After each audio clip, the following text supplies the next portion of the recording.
foot फुट बाजरा में कोठे से पानिया बेटी चन्नन दे ओले ओले क्यों खड़ी नी बेटी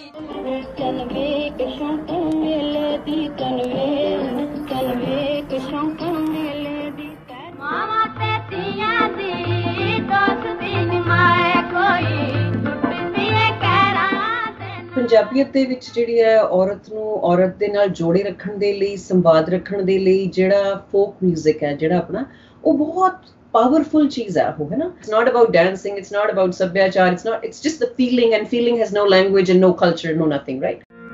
फुट फुट बाजरा में कोठे से पानिया फुट फुट बाजरा में कोठे से पानिया ਜਦੋਂ ਮਾਵਾਂ ਧੀਆਂ ਇੱਕੋ ਤਾਲ ਤੇ ਤਾੜੀ ਮਾਰਦੀਆਂ ਇੱਕੋ ਤਾਲ ਤੇ ਕੋਈ ਲੰਮਾ ਗੀਤ ਗਾਉਂਦੀਆਂ ਬੋਲੀ ਪਾਉਂਦੀਆਂ ਉਹਨਾਂ ਦੇ ਦਿਲਾਂ ਦੀ ਧੜਕਣ ਉਹਨਾਂ ਦੀਆਂ ਨਜ਼ਰਾਂ ਉਹਨਾਂ ਦੀ ਸਾਹਾਂ ਦੀ ਜਿਹੜੀ ਬੰਦਿਸ਼ ਉਹ ਬਰਾਬਰ ਚੱਲਦੀ ਫਿਰ ਤੁਸੀਂ ਕਿਸ ਤਰ੍ਹਾਂ ਮਤਲਬ ਇਹ ਰਿਸ਼ਤਾ ਗੂੜਾ ਨਹੀਂ ਹੋਊਗਾ ਭੈਣਾਂ ਦਾ ਮਾਵਾਂ ਧੀਆਂ ਦਾ ਹੈ ਭਾਵੇਂ ਪਾਕਿਸਤਾਨ ਹੋਵੇ ਭਾਵੇਂ ਇਟਲੀ ਹੋਵੇ ਭਾਵੇਂ ਆਸਟ੍ਰੇਲੀਆ ਭਾਵੇਂ ਕੋਈ ਜਿੱਦਾਂ ਯੂਰਪ ਦਾ ਛੋਟਾ ਜਿਹਾ ਕੰਟਰੀ ਹੈ ਉੱਥੋਂ ਮੈਸੇजेस ਆ ਰਹੇ ਨਾ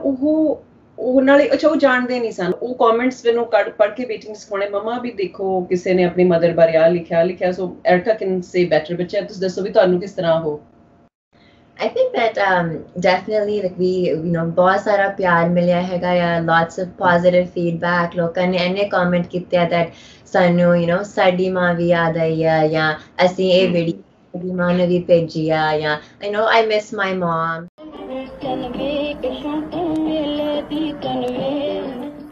ਮੈਨੂੰ ਇਦਾਂ ਨਹੀਂ ਲੱਗਦਾ that ਮੈਂ ਕੈਨੇਡਾ ਦੀ ਜੰਪਲ ਜਾਂ ਮੈਂ ਕਿਤੇ ਹੋਰ ਦੀ ਆ ਮੈਨੂੰ ਇਦਾਂ ਹੀ ਲੱਗਦਾ ਹੈ that I am Indian mummy ਤੋਂ ਬੋਲੀਆਂ ਸੁਣੀਆਂ ਹੋਈਆਂ ਆ Indian culture I feel like is just it's a part of my identity it's a part of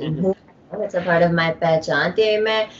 ਛੋਟੇ ਹੁੰਦੇ I think ਮੈਂ 10th 12th standard ਦੇ ਵਿੱਚ ਹੋਣੀ ਮੈਨੂੰ ਉਦੋਂ ਹੀ ਪਤਾ ਲੱਗ ਗਿਆ ਸੀਗਾ that this is a part of me Channan ਦੇ ਓਲੇ ਓਲੇ ਕਿਉਂ ਖੜੀ ਨੀ ਬੇਟੀ ਚੰਨਣ ਪਾਕਿਸਤਾਨ ਦੇ ਕਮੈਂਟ ਸੀ ਨਾ ਉਹਦੇ ਵਿੱਚ ਥੋੜੀ ਜਿਹੀ ਜਿੱਦਾਂ ਮਹਿਕ ਜ਼ਿਆਦਾ ਸੀ ਜਾਂ ਕਸਕ ਜ਼ਿਆਦਾ ਸੀ ਵਿਰਾਗ ਜ਼ਿਆਦਾ ਸੀ ਤੇ ਉਹਨਾਂ ਨੇ ਕਹਿਣਾ ਵੀ ਸਾਡੀ ਮਾਂ ਸੁਣਦੀ ਹੁੰਦੀ ਸੀ ਹੈਨਾ ਤੇ ਉਹਨਾਂ ਨੇ ਲਿਖਣਾ ਤੇ ਫਿਰ ਕਹਿਣਾ ਸਾਡੀ ਮਾਂ ਨੇ ਰੇਡੀਓ ਤੇ ਸੁਣਿਆ ਕਰਦੀ ਸੀ ਇਸ ਤਰ੍ਹਾਂ ਜਿਹੜੀ ਨਾ ਸਰਟਨ ਵਰਡਿੰਗ ਜਿਹੜੀ ਸੀ ਉਹ ਪਤਾ ਲੱਗਦੀ ਸੀ ਕਿ ਵੀ ਇਹ ਤੇ ਹਾਈ ਮੇਰੀ ਮਾਂ ਯਾਦ ਆ ਗਈ ਏ ਹਾਈ ਮੇਰੀ ਮਾਂ ਨੂੰ ਵੇਖਿਆ 4 ਸਾਲ ਹੋ ਗਏ ਨੇ ਤੇ ਸੋ ਜਦੋਂ ਏਦਾਂ ਦੇਖਣਾ ਤੇ ਜਦੋਂ ਅਸੀਂ ਨਿੱਕੇ ਹੁੰਦੇ ਸਾਂ ਉਦੋਂ ਮਾਂ ਸਾਡੀ ਗਾਉਂਦੀ ਸੀ ਇਸ ਤਰ੍ਹਾਂ ਦੇ ਕਈ ਕਮੈਂਟ ਤੇ ਓਵਰਆਲ ਇਸ ਮਾਹੌਲ ਨੂੰ ਦੇਖਦੇ ਹਾਂ ਤੇ ਮੈਨੂੰ ਲੱਗਦਾ ਇਹ ਲੈਂਗੁਏਜ ਤੋਂ ਇਹ ਏਰੀਏ ਤੋਂ ਦੂਰ ਪਵਾਂ ਸੀ ਕੈਨੇਡਾ ਚ ਅਸੀਂ ਹਾਂ ਸਾਨੂੰ ਕਸ ਕੇ ਸਾਨੂੰ ਦਰਦ ਹੈ